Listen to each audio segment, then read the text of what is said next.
ನಮಸ್ಕಾರ ಎಲ್ಲರಿಗೂ. ಇವತ್ತಿನ ಸ್ಪೆಷಲ್ ರೆಸಿಪಿ ಬಂದು ನುಗ್ಗೆ ಸೊಪ್ಪಿನ ಇಡ್ಲಿ. ನೀವು ಯಾವತ್ತಾದರೂ ಈ ಥರ ಟ್ರೈ ಮಾಡಿಲ್ಲ ಅಂದರೆ ಒಂದು ಸತಿ ಟ್ರೈ ಮಾಡಿ ನೋಡಿ.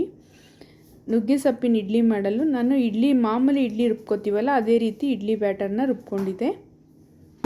ಇದನ್ನು ಮಿಕ್ಸ್ ಮಾಡ್ಕೋತಾ ಇದ್ದೀನಿ. ಇವಾಗ ನಮ್ಗೆ ಎಷ್ಟು ಬೇಕೋ ಅಷ್ಟನ್ನು ಇಡ್ಲಿ ಬ್ಯಾಟರ್ ಒಂದು ಕಡೆ ತೆಕ್ಕೊಂಡು ಅದಕ್ಕೆ ನುಗ್ಗೆ ಸೊಪ್ಪಿನ ಪೌಡ್ರ್ ಇರುತ್ತಲ್ಲ, ಇದು ಪೌಡ್ರ್ ಮನೆಯಲ್ಲೇ ಮಾಡ್ಕೊಂಡಿರೋದು. ಇದನ್ನು ಹಾಕಿ ಮಿಕ್ಸ್ ಮಾಡ್ಕೋಬೇಕು. ಅದಕ್ಕೆ ಸ್ವಲ್ಪ ನೀರು ಹಾಕಿ ನಾನು ಮಿಕ್ಸ್ ಮಾಡ್ಕೋತಾ ಇದ್ದೀನಿ. ಟೇಸ್ಟ್ ಮಾತ್ರ ಸಕ್ಕತ್ತಾಗಿದೆ. ಇವಾಗ ಇಡ್ಲಿ ಪಾತ್ರೆಗೆ ಸ್ವಲ್ಪ ಎಣ್ಣೆ ಹಾಕಿ ಮಾಮೂಲಿ ನಾವು ಹೇಗೆ ಇಡ್ಲಿ ಮಾಡ್ಕೋತೀವಲ್ಲ ಅದೇ ರೀತಿ ಇಡ್ಲಿ ಮಾಡ್ಕೋಬೇಕು. ಇಡ್ಲಿ ಮಾತ್ರ ತುಂಬ ಟೇಸ್ಟಾಗಿ ಬಂದಿದೆ. ಇದರಲ್ಲಿ ನುಗ್ಗೆ ಸೊಪ್ಪು ಹಾಕಿದೆ ಅಂತ ಗೊತ್ತೇ ಆಗೋದಿಲ್ಲ. ನುಗ್ಗೆ ಸೊಪ್ಪು ತಿನ್ನೋದ್ರಿಂದ ಎಷ್ಟೊಂದು ಬೆನಿಫಿಟ್ ಇದೆ. ತಿನ್ನಲ್ಲ ಅನ್ನೋರಿಗೆ ಈ ರೀತಿ ಕೂಡ ನೀವು ಮಾಡಿಕೊಡ್ಬೋದು. ಇಲ್ಲಿ ನಾನು ಮಕ್ಳಿಗೋಸ್ಕರ ಮಾಡ್ತಾ ಇರೋದಕ್ಕೋಸ್ಕರ ಸ್ವಲ್ಪ ಡಿಸೈನ್ನಾಗಿ ಚೆನ್ನಾಗಿ ಕಾಣಲಿ ಅನ್ನೋದಕ್ಕೋಸ್ಕರ ಇಲ್ಲಿ ಟೊಮೊಟೊ ಮತ್ತು ಹಸಿಮೆಣಸಿನ್ಕಾಯಿ ಕಟ್ ಮಾಡಿ ಅದರಲ್ಲಿ ಡಿಸೈನ್ ಮಾಡ್ತಾಯಿದ್ದೀನಿ. ನೋಡೋಕ್ಕೂ ತುಂಬ ಚೆನ್ನಾಗಿದೆ, ಆದರೆ ಟೇಸ್ಟು ಕೂಡ ಹಾಗೇ ಇದೆ. ಇದನ್ನು ಚಿಕ್ಕ ಚಿಕ್ಕದಾಗಿ ಮೆಣಸಿನ್ಕಾಯಿನ ಕಟ್ ಮಾಡಿ ಕಣ್ಣು ಥರ ಇಡ್ತಾಯಿದ್ದೀನಿ, ಸ್ಮೈಲಿ ಮಾಡ್ತಾಯಿದ್ದೀನಿ.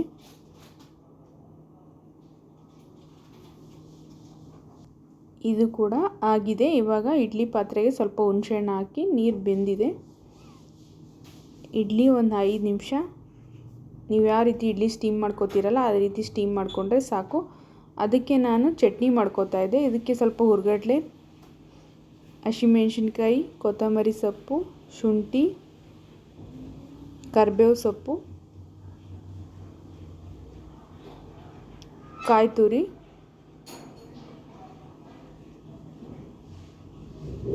ಸ್ವಲ್ಪ ಹುಣಸೆಹಣ್ಣು ಹಾಕೋತಾ ಇದ್ದೀನಿ. ರುಚಿಗೆ ತಕ್ಕಷ್ಟು ಉಪ್ಪು ಹಾಕಿ ಇದನ್ನು ರುಬ್ಕೋಬೇಕು. ಇಡ್ಲಿನ ಸಿಂಪಲಾಗಿ ತಿನ್ನೋದಕ್ಕಿಂತ ವೆರೈಟಿಯಾಗಿ ಮಾಡ್ಕೊಂಡು ತಿಂದರೆ ತುಂಬ ಟೇಸ್ಟ್ ಬರುತ್ತೆ. ಆರೋಗ್ಯಕ್ಕೂ ಕೂಡ ಒಳ್ಳೆಯದು. ಸ್ವಲ್ಪ ಜೀರಿಗೆ ಕೂಡ ಹಾಕೋತಾ ಇದ್ದೀನಿ. ಇದನ್ನು ನುಣ್ಣಗೆ ರುಬ್ಕೊಂಡೆ. ಇಡ್ಲಿ ಆಗಿದೆ.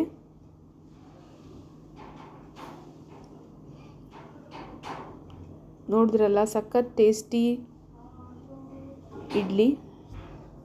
ನೋಡಿ ತುಂಬ ಚೆನ್ನಾಗಿ ಬಂದಿದೆ ಇಡ್ಲಿ ಕೂಡ.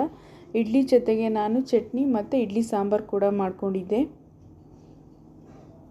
ಪ್ಲೇನ್ ಇಡ್ಲಿ ತಿಂದು ಬೋರ್ ಆಗಿದ್ದರೆ ಈ ರೀತಿ ಕೂಡ ಟ್ರೈ ಮಾಡ್ಬೋದು. ನುಗ್ಗೆ ಸೊಪ್ಪು ತಿನ್ನೋದ್ರಿಂದ ಕಣ್ಣಿಗೆ, ಹೇರ್ಗೆ ತುಂಬ ಒಳ್ಳೆಯದು. ಅದಕ್ಕೋಸ್ಕರ ಈ ರೀತಿ ಚಿಕ್ಕ ಮಕ್ಕಳು ಕೂಡ ಮಾಡಿ ಕೊಡ್ಬೋದು. ನೀವು ಮಾರ್ನಿಂಗ್ ಬ್ರೇಕ್ಫಾಸ್ಟ್ ಹೇಗಿದೆ ಅಂತ ಕಮೆಂಟ್ ಮಾಡಿ, ಲೈಕ್ ಮಾಡಿ, ಸಬ್ಸ್ಕ್ರೈಬ್ ಮಾಡಿ. ಟೇಸ್ಟ್ ಮಾತ್ರ ತುಂಬ ಚೆನ್ನಾಗಿತ್ತು.